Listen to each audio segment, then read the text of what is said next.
Sir business तभी चल सकता है जब वहाँ के विस्थापित लोग शांत हो, उसको डिस्टर्ब कर। मैं तो जस्टिफाइड सिस्टम चाहता हूँ, जस्टिफाइड सिस्टम नहीं बनाते हुए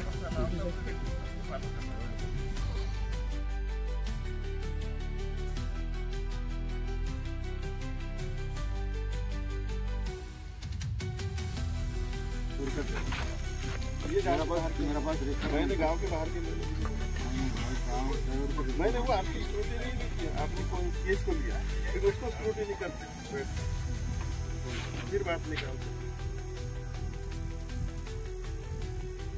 आप सिस्टम में रहना चाहते, मैं उस सिस्टम को मानता ही। मैं क्या कहना चाह रहा हूँ आप समझ रहे हैं, ज्यादा खुल के मैं बोल भी नहीं सकता।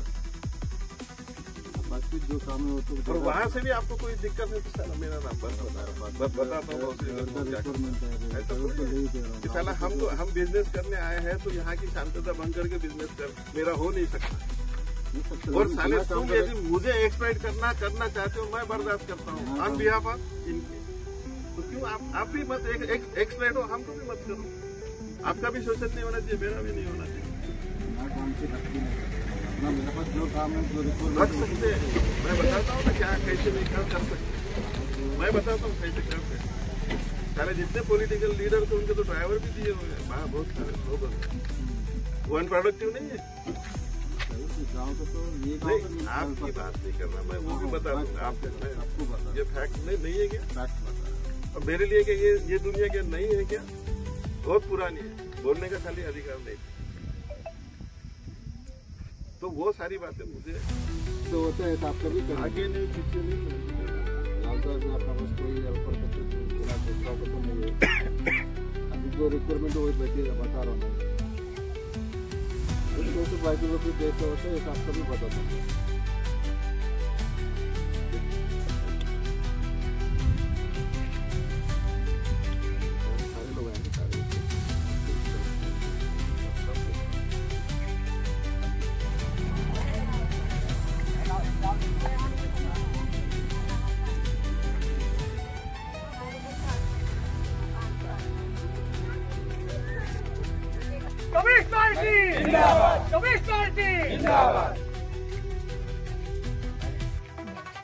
भारतीय कम्युनिस्ट पक्षाचा विजय असो।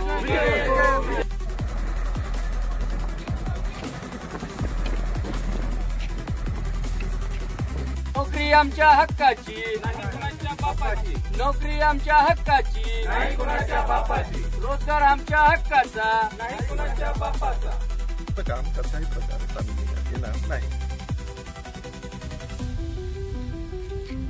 याआधी आपण या प्रशासनाला WSO प्रशासन आणि GRN प्रशासन यांना निवेदन देण्यात आलं होतं। धरणे आंदोलन आपले चालू केले गेले होते, परंतु प्रशासनाने आपल्या WSOच्या प्रशासनाने आपला वेळ मागितला होता 7 दिवसाचा की 7 दिवसात आम्ही तुमचं निराकरण करतो।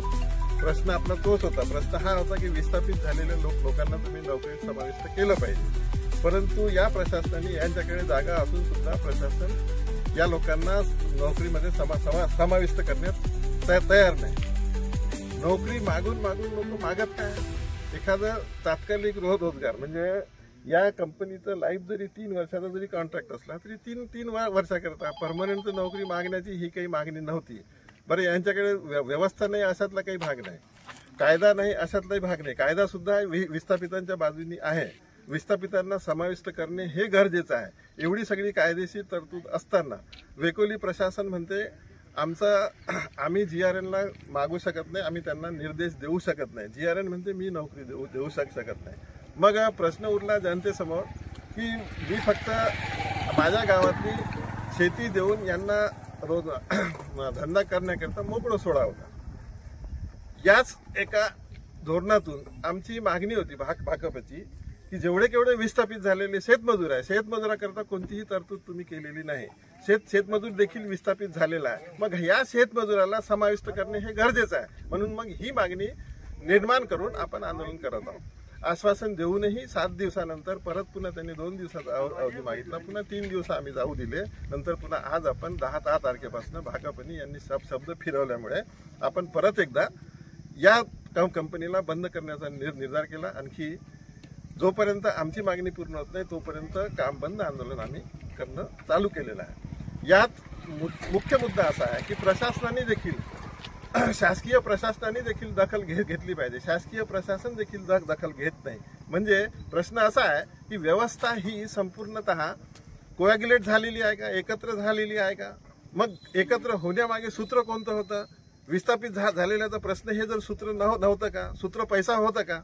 पैसा जर असेल तर मग आम्ही या देशातली जनता, विस्थापित झालेली जनता कदापिही मान्य करणार नाही। आणखी यानंतर हे आंदोलन, भाकपचं आंदोलन, कालपर्यंत दुसऱ्या पक्षांनी केलेलं आंदोलन हे एखादं तात्कालिक स्वरूपानं सुटलेलं आंदोलन होऊ शकते, परंतु भारतीय कम्युनिस्ट पक्ष जे आंदोलन करते या आंदोलनाची रूपरेषा ही अंतिम उद्दिष्टापर्यंत जाणारी रूपरेषा राहील। यातून खऱ्या अर्थाने विस्थापित हा प्राथमिक दर्शनी प्राथमिकता याला प्रायोरिटीमध्ये घेऊन तुम्ही समाविष्ट केलं पाहिजे। हे धोरण जोपर्यंत WCL प्रशासन मिळून एखादी पॉलिसी काढत नाही तोपर्यंत बंद चालू राहील। आणखी मुद्दा समोरचा खूप आहे। इंडस्ट्रियल डिस्प्यूट ऍक्ट मध्ये एका